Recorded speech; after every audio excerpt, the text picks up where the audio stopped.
Today, I'm joined by Congressman Tim Burchett. We're going to be going over some of the biggest stories in the news today. I've asked him to come on because he's in a unique position, being in the hive of Washington, D.C., to understand this stuff, and just getting access to him is a real pleasure. Congressman, thank you so much for joining me today. Thank you, brother. It's a pleasure being on here with you again. So, first story I want to talk about, I mean, it's the biggest story in the news right now, is Biden telling Texas, stand down, let as many illegals in as you can, give them everything they need. Meanwhile, Governor Greg Abbott is saying, no, we've got to protect the United States, but if nothing else, we have the right to defend Texas from invaders. What do you think?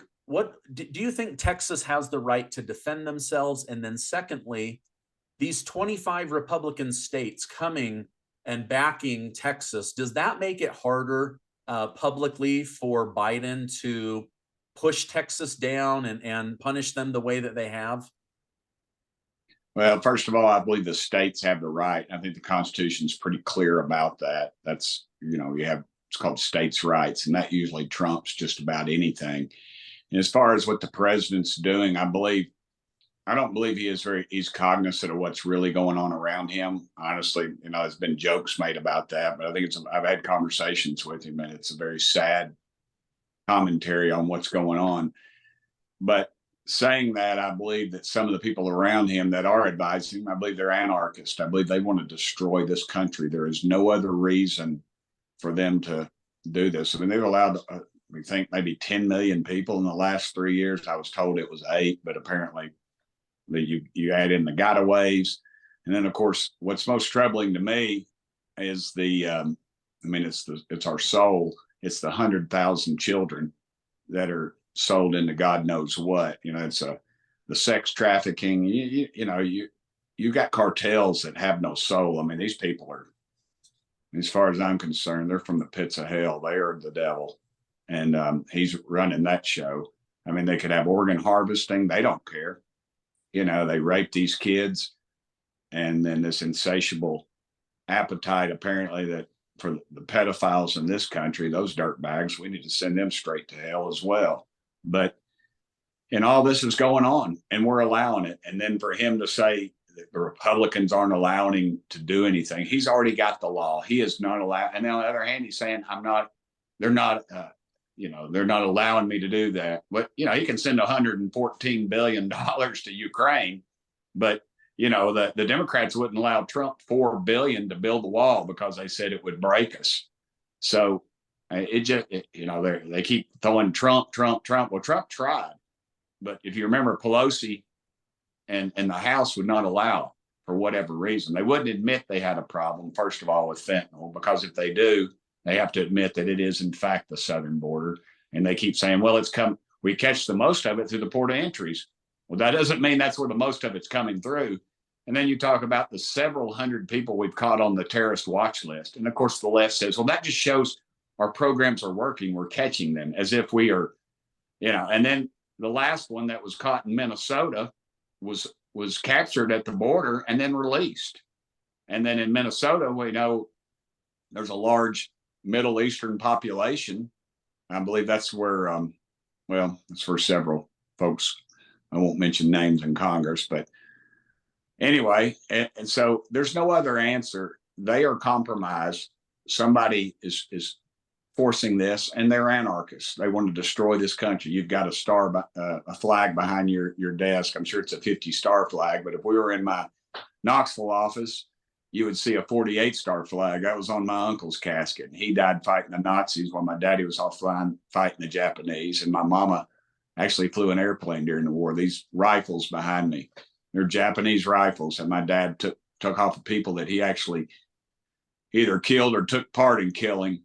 So, I mean, it's the real deal. These people, we are throwing away everything we have, and we're allowing these anarchist, extreme liberals, or what have you, in Congress and in the media to do this stuff.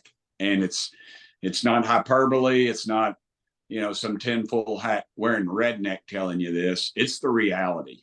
And there's something else to chew on. it costs around $400 billion a year to keep these people up. That's not including the crime or the fentanyl or, it's, you got hospitalization, you got that they're going into. I mean, you saw the crime, you saw the pictures on the internet yesterday where those guys beat up the cop and then they're flipping a bird and laughing as they got immediate release. That's not in some Scandinavian liberal country. That's in the United States of America.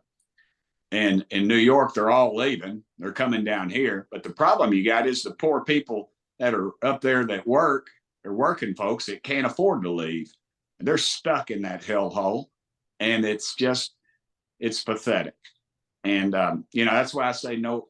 You put me a choice between shutting the border down or shutting this country down. I'll shut the country down in a heartbeat. I will not.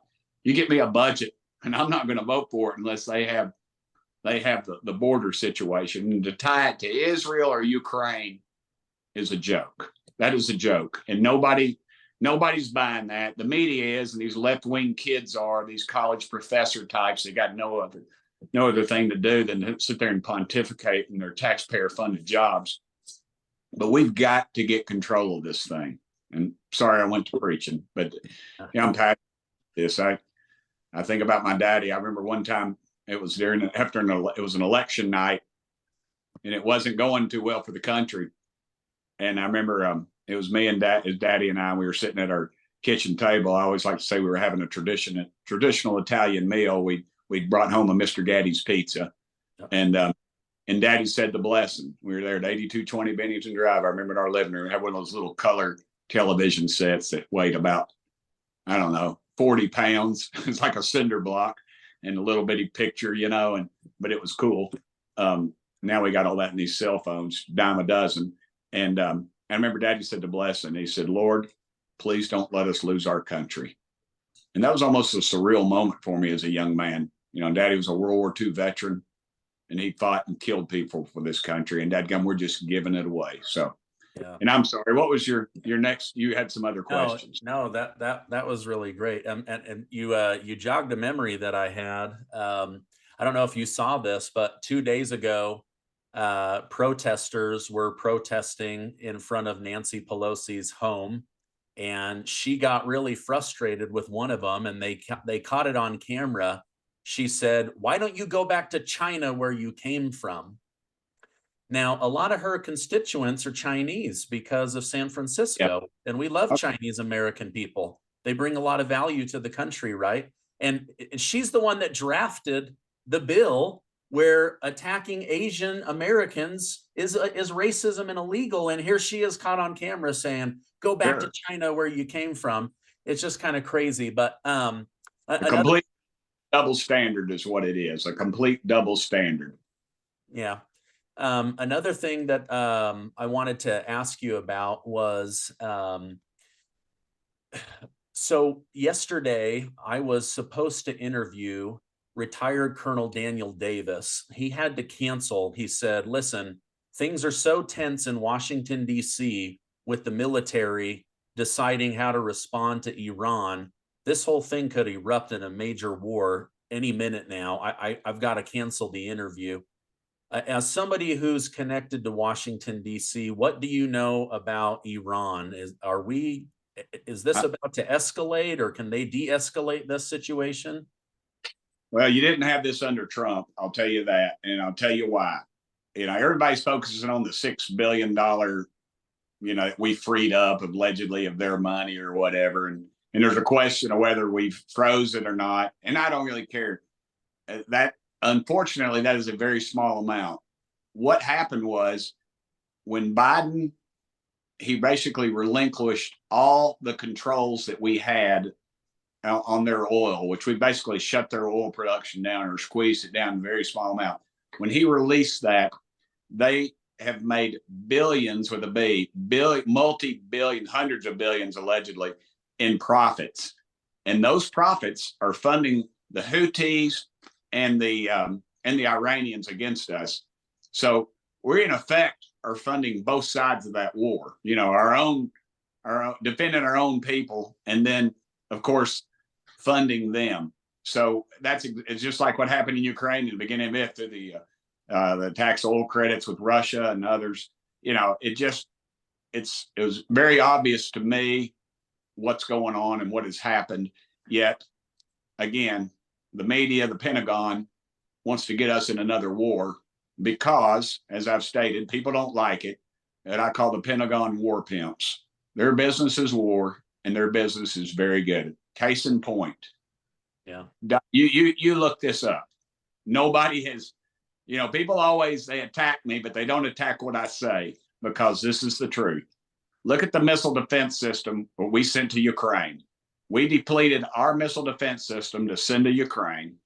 And then by rule, we had to replenish ours, which we should. I didn't think we should send our missile defense system to Ukraine, but we did. But when we replenished that was an automatic multi-billion-dollar contract with the war industry. And guess who owns stock in that? People in both parties, brother, the uniparty. That's what this thing's all about. It's not about our kids getting killed in combat. It's not about freedom. What part of the Constitution, I took a similar oath in Congress, but our military men and women, they hold up their right hand and they swear an oath to defend the Constitution of the United States. What part of our Constitution is in the Middle East? Why are we in Syria? Why are we messing in this Iran, Iraq stuff? Why are we not getting all our oil here? And they're going to say, well, we've got record oil. But the problem is we don't have record oil delivery system. They have blocked pipelines because they claim environmental, 10, 15 years, literally, some of this stuff has been delayed. It's the same with the rare earth minerals. Oh, let's get these electric cars. But guess what? Guess who has all the minerals to run the batteries? China, because they're supposed rare earth minerals. Yet in our own country, I believe Minnesota, they've been waiting 15 or 20 years to get the permits to mine some of these things that are not so rare as it turns out. But they're rare because it's kind of like diamonds. You always wonder about diamonds. They always have to bring out a certain amount of nut. They brought them all out at once, the bottom would fall out of the whole deal. But they just kind of bring it out gradually. Things that aren't, or just the location might be rare, but unfortunately that location is here. And the reason we're not doing it is because this country's compromised by the Chinese and the Marxists and the anarchists that just want to destroy everything we got. Yeah. So, and sorry, I went to preaching. That's okay. So it's not rare earth minerals or rare oil. It's the permits that are rare. Yeah, basically. Yeah. It's like these are harder to get than diamonds. My gosh. Yep. Switching gears. You were one of the 8 brave people that stood up and said, Kevin McCarthy is not keeping his word. He is not releasing the January 6 tapes. He's not doing what he promised to do for the American people. And you said, enough. I was voted in by America to look out for America. You go ahead and vote him out. Why did you feel it was necessary to remove him? And did he really elbow you in the side because he was mad at you? Okay. The gist of all that is, first of all, a lot of people gave him a lot of money to beat Democrats. As it turns out, he used some of this dark money or whatever you want to call it. I don't know. He used a lot of it to go after conservative Republicans in primaries to put some of these liberals in.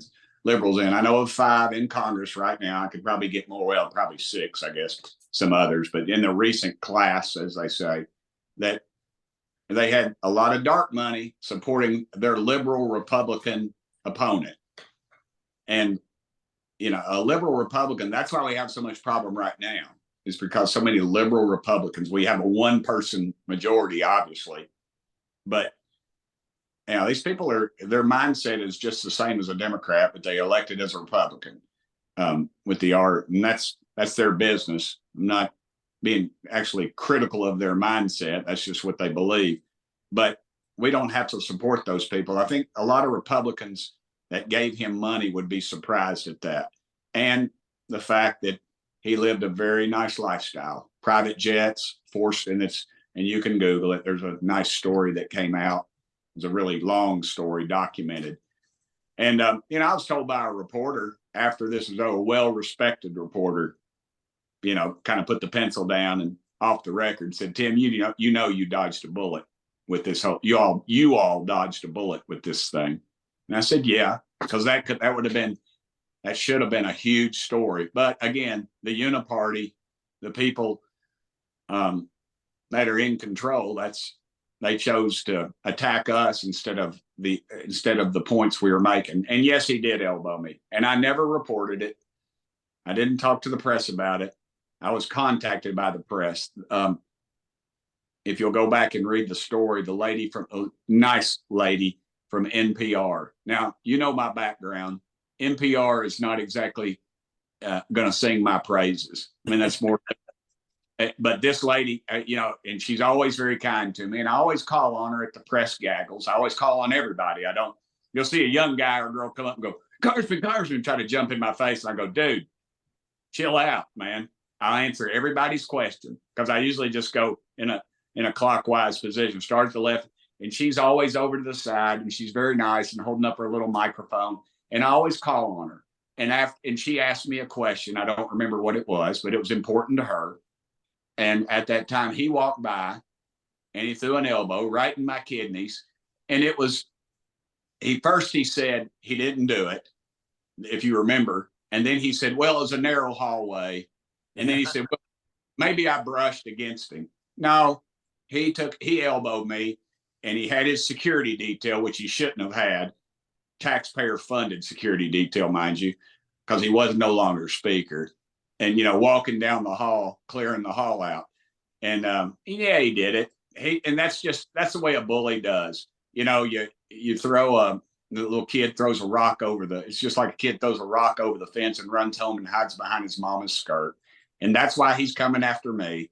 And that $17 million, some of that money, apparently, I saw in an article, came from Sam Bankman-Fried. I don't know if you know who he was. And Google, you have your people Google him, and dark money. He mostly gave to Democrats, but he made sure that Kevin McCarthy got a chunk of it, and that's money that this cat stole from people. Billions of dollars he stole from people's life savings. And then you see him flying around the country and on a private jet, staying at 4-star resorts, spending $100,000 or whatever at some place. I can't remember the exact amount, but. Anyway, yeah, I made the right decision. And last thing, look, I and honestly, I forgive Kevin. I don't, it's over. I'm moving on. But I'm a Christian, and I'm not a very good one. But I tell you this, I prayed about this issue. I prayed about it. I even wrote. I was so, it was such a big deal. I even did a video on it on my X or Twitter account or whatever. And it was viewed by 50,000 people or something. But I talked about my decision process, and I prayed about it, and I asked God what I should do. And when I made my decision, that night I slept like a baby. It didn't, because I knew I was making the right decision. And then the next morning when he called me, and he kind of mocked me over what I was saying, my religious, about something about me praying about it. And then I realized at that point I had made the right decision, because I got buddies all over the spectrum that are every faith, and some don't have any faith, but they're still my buddies. And that's their decision. The way I read the Bible, I'm responsible for my little girl and my wife and me. That's my really scope of influence as far as that goes. I mean, I talk to my buddies who are dying about Jesus, and I don't want them to go to hell. And but I'm not out preaching the gospel. But yeah. Well, you're famous for having the Christmas party in D.C. that gets the Jews and the atheists and other religions. Everybody comes together. Hey, let's just enjoy the season. Yeah, you're kind of Jared Moskowitz was my Santa Claus, and somebody said, "Hey, Burchett, don't you know Jared's Jewish?" I said, "Dude, my Savior's Jewish. Why can't my Santa Claus be Jewish?" That was a quote. Jared's a dear friend. I love him. I love him like a brother. We don't agree on anything, but we'll walk down the hall and talk and laugh and go to lunch and just you know, he loves his family. I Yeah. love mine. We just agree to disagree. Yeah. Yeah. Okay. I know we're very, very close on time. I just wanted to get one last update from you. Any update from your involvement on the committee with UFO, UAP? Is there any new information out, or is this a psyop on the American people to justify taking more of our taxpayer money? What's going on with that? Well, the truth is they haven't been justifying it. You know, our Pentagon loses a half a trillion, or they have unaccounted for $500 billion in assets, and we punish them by giving them $20 billion more this last. And they claim, oh, we're giving pay raises to the, you know, the rank and file, which is a joke. They said if you made any outside additional income, say you refereed a church baseball or a basketball game, you couldn't, any other outside money, you didn't qualify that for that 4 or 5% measly raise they gave them. And, you know, that's a joke. That NDAA, National Defense Authorization Act, that was a joke. We got took once again, and both parties. And, but yeah, since 1947, the federal government's told us they don't exist, yet they've been taking hundreds of millions of dollars to do it, to research something. And you know, I'm not here saying, show me a flying saucer, a little green man. Just show me where you're spending the dadgum money, and I can handle it. I can handle it. Quit hiding it under national defense and all this other stuff. Our pilots tell me, show me, we've seen video of pilots literally chasing these craft that have unbelievable capabilities flying. They go underwater, they come out, they're chasing. You can hear the voice. I know one of the pilots on the audio, and you know, it's just too much. I've talked to a former admiral. It's going on, and we just need to get to the bottom of it. Yeah, that's the thing. You know, it's like we all just want the truth. Like if there's something out there, especially if it's an enemy to the United States, like we need to know that. But if you guys are, you know, putting up a Potemkin village in order to get, you know, hundreds of millions of dollars, like we're on to your trick. But at the same time, like you say, and I'm trying to get some of these people on my show, there's just too many people that have come forward saying, listen, I'm out there flying. I see them with my own eyes. I chase them. The technology makes no sense. I think it was, I don't remember his ranking, but anyway, he was saying that he'll go out, they'll see them, they'll have to go back to refuel, and they come back and they're still out there. Like they have unlimited amounts of energy. So anyway, okay, well, I wanted to check in on that topic with you as well. Thank you so much for coming on and going over all this stuff. I mean, so many of us, you know, we'd love to pick the brain of someone in Congress, but it's just, you know, you guys are so busy. But I appreciate you coming on. I don't know if we have much brains. That's why I'm afraid if the aliens come down, Washington, D.C. will be the last place they go, because there is no intelligent life down here.